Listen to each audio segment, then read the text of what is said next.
54 साल बाद श्री बांके बिहारी मंदिर का खजाना खोला गया।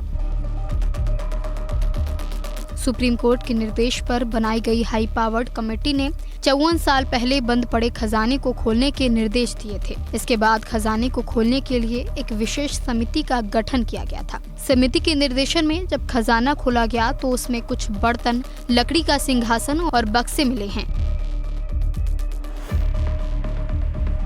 दूसरे दिन की कार्रवाई में सिर्फ एक सोने की और 3 चांदी की छड़ियां और कुछ तांबे के सिक्के मिले हैं।